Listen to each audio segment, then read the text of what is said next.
Chris Webber, Turner Sports NBA analyst. He'll be hosting TNT's Players Only coverage tomorrow night at 8 Eastern. It's the Rockets and the Thunder, followed by the Pelicans and the Clippers. Also part of this year's NCAA tournament that begins and ends on TBS. C. Webb, good to have you this morning. How are you? Hey, doing great, Dan. Thanks for having me. We were talking movies. How many movies have you been in? Maybe one. Maybe one. I know in the beginning of my career, I was asked a lot, and I turned them down thinking that, I'd have time. So I wish I could go back, but I think I've been in one maybe. What'd you turn down? I think Blue Chips is the one that probably affected my career the most. It was right after, right after I called the timeout. So, I was like, let's work out this summer. We're going to do everything. If I didn't, maybe I would have been in the movie. But it's funny because I played AAU against Penny so many years, so I knew how great Penny was. But Shaq didn't. Shaq didn't know. So every day after they filmed Blue Chips, they work out like at a gym. And Shaq called me like a few weeks before they started filming Blue Chips, like, get ready, we're going to get you. And then after Blue Chips, you know the rest of it. Penny went there. So, but Blue Chips was one I could definitely remember. Well, you think that if Blue Chips didn't come out, and then Shaq didn't play with Penny, then Shaq would have told Orlando to draft you instead of Penny? Oh, I know it. It's a fact. I spoke to Shaq about it before the draft, after the draft, and probably like 3 months ago about it. So we always talk about it. But yeah, we laugh. But no, that's serious. You got to play every day with a guy for 2 months, so you know a guy, intimately what he likes to eat, hang out. You become good friends. So I definitely, if I was Shaq, I would have did the same thing. First of all, a point guard like him at the time, but secondly, the fact they got to play together, he was throwing Shaq oops in the summer. Of course you're going to draft that man. Would you rather have 6 rings or 5 rings and an Oscar? 6 rings. So you take Michael's resume over Kobe's? Well, I mean, I would take Kobe's. I'd take Kobe's. I hear you, and congratulations to Kobe, by the way, for winning for an animated short. That's really cool. Yeah, but you asked me, so I'd rather have Michael Jordan, '92 Dream Team, change the game with my own shoe, and every player after him has to pay homage, including Kobe. So whether it's Kobe or LeBron, it had to be a Mike first. So I'd still take Mike's. Best shoe ever made was what? I can't say one. Now you got me going through a list. The Adidas Forum, the Adidas Top 10, the Barkley with the strap, the black one, I forgot the name of it, but that was in '92. Mine, the C Webb Earthquake that came out my second year. Yeah, but seriously, mine, though. I'm not just saying. I had like 5 shoes. Only one could make that list. And let me see. Oh, back in the day, the Patrick Ewings were nice. The Adoras was nice. So like 6 or 7 shoes growing up. I was definitely a sneakerhead back in the day. And, of course, the original Jordan. Yeah. How many Jordans do you have? I don't have a lot. I have like maybe 2 pair. Wait, did your wife make you clear out your shoes?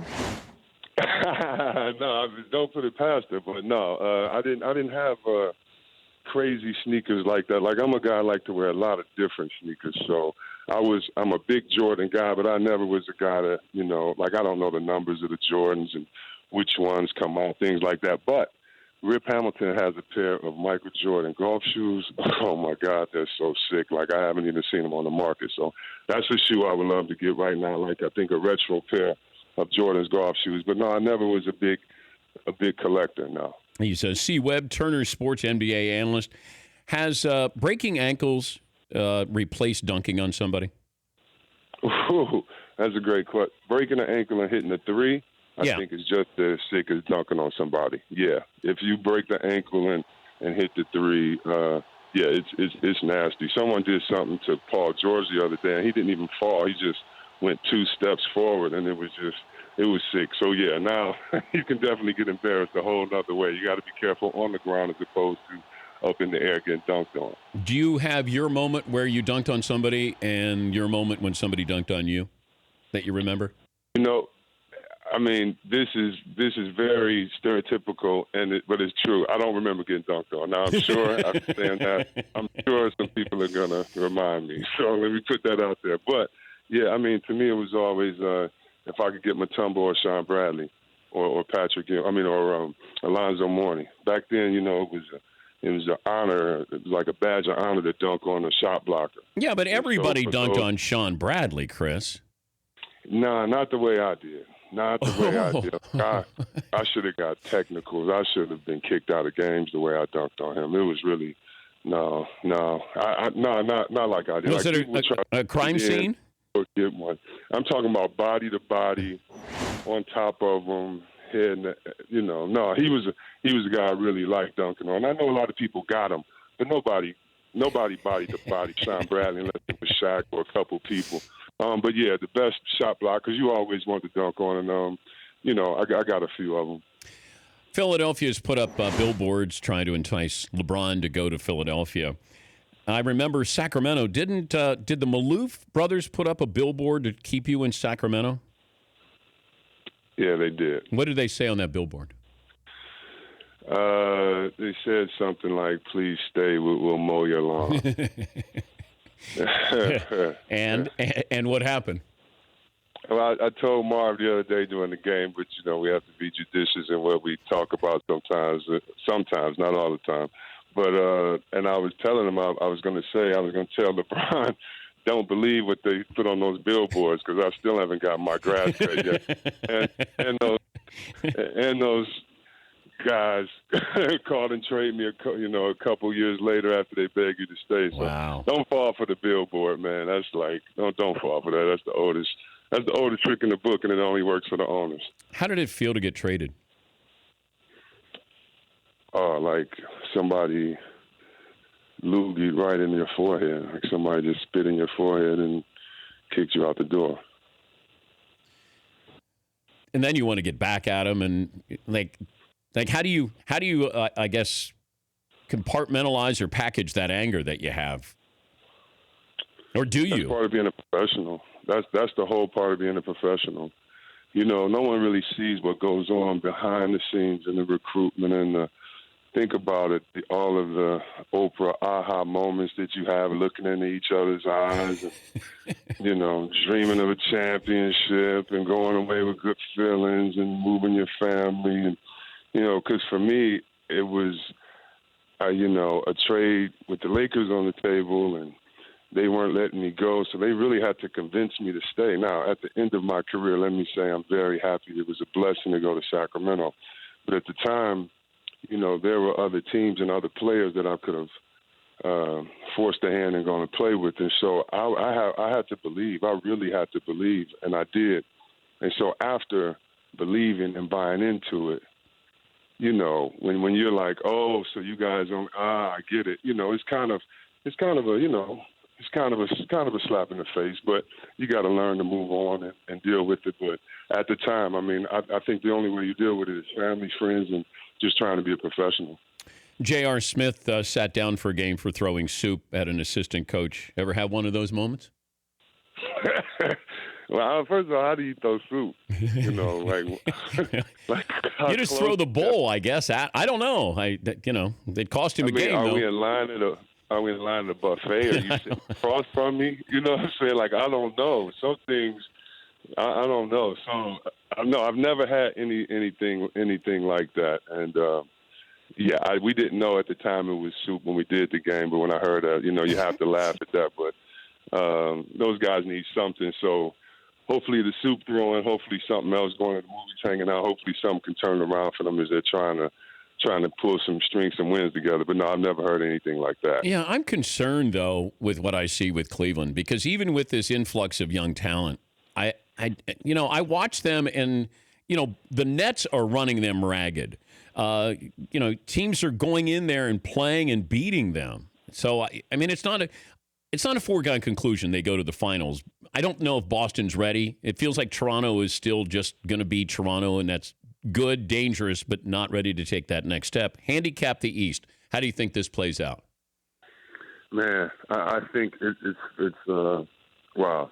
I agree with you on the fact that I just don't know if Cleveland has enough. And that's something, whenever you have LeBron, you seem to always have enough. And Kevin Love's not playing, so that's going to bring back a lot. But if you look at them, they really don't have a shot blocker. Yeah. Tristan Thompson he's a beast in the paint, but this year he's really not a beast. He's just really good. Like he was, maybe on a Ben Wallace and other type of level when he used to rebound and get in there. And, I like Osman. I like, all the guys they brought over.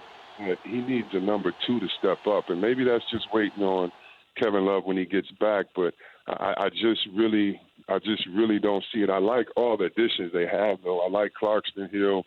But it just doesn't seem like they have that second guy. I do believe in Toronto this year. They have the deepest bench in the league. I think their bench leads the league in scoring, assists. And so I do believe in Toronto's bench. Okay. I don't necessarily believe in the play calling offensively and what will happen in the playoffs. But I do think they're capable, and I agree with you on Boston. I just don't know if they're ready yet without Hayward there. So, but Cleveland, right now it's really hard to see, and they only had like 6 practices as of last week, so I don't see how they're going to get better in a hurry.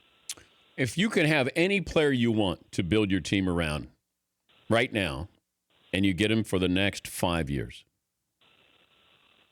at the age they're at right now, so you get LeBron, but you get him for the next 5 years. You can have any player that you're starting your team. I'm going to give you the first draft pick. Ooh. That's a good one. Okay, I'm going to try to be quick about this. The first 5 years.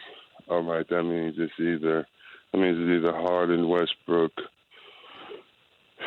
Anthony Davis, Cousins. 5 years, Curry, Durant. I'm going to go with, it's going to be Durant or Harden, and I'm going to, I'm gonna take Harden because he can make players better. So I can get a Capella, I can get other guys, I can get a big fella. If I take Durant as my first, I'm gonna have to draft and still get a point guard to help everybody. So I'm gonna go with Harden just off the top of the head. Yeah, I'm gonna take AD. Not a bad choice. If you called me and I had Harden, I might even trade you for that. I just think if Davis ever played with a point guard, oh my God. Can you imagine that? I mean, this guy's dominating, and he's never had a point guard. You know what I'd rather him have instead of a point guard? I'd rather him have a Kyle Korver on the corner, and I'd rather him have a Anderson in the corner. I'd rather him have 2 shooters, because I love him and Cousins together. First of all, by himself, first pick, I agree. But him and Cousins together, I'm telling you, it's going to work, in my opinion. If they know how to defer to each other, they're Kentucky guys, and I watched them closely this year, hoping that it would work and trying to watch the dynamics of it. But those two together, when they can do the pick and roll, they can switch. That one can be at the 3-point line, the other inside. They can pass the high-low to each other. So, I really hope, for everybody's sake, for the NBA's sake, they keep those 2 cats together and get some shooters. But they need a lot of help, and it's been unfair. Yeah. AD, like they've been, a lot of people, a friend of mine was telling me the other day how many guys, past players, never made it out the first round and still are celebrated. And it's funny, this is after a 10 or 15-year career. And so I think that this young kid that's been around bad teams that have moved, teams that have had problems, as far as recruiting and things like that, I think he's one of the best players that we've had and has always shown that. So I love his game. I just hope that he gets some help, because he's going to be a guy we're going to look back and say, you know what, he was like a Dominique Wilkins. He just filled the stat sheets. You know what? I don't know, man. Man. And we never talk about the sorry GMs they had during those 7-year stretches that were terrible, wasting guys' careers. So hopefully he'll get some help soon. Thank you, Chris. Keep stirring it up. Have fun. Players only night, and of course the NCAA tournament. Thank you, guys. Players only, baby. All right. That's C. Webb. Players only, TNT. That's tomorrow night, 8 Eastern. Rockets, Thunder, Pelicans, Clippers. Also, NCAA tournament begins and ends on TBS. CBS involved in that as well. TBS, TNT, and True TV starting Tuesday, March 13th. The first 4 on True TV. For more Dan Patrick Show, tune to Audience Channel 239 on DirecTV or download the Dan Patrick Show app.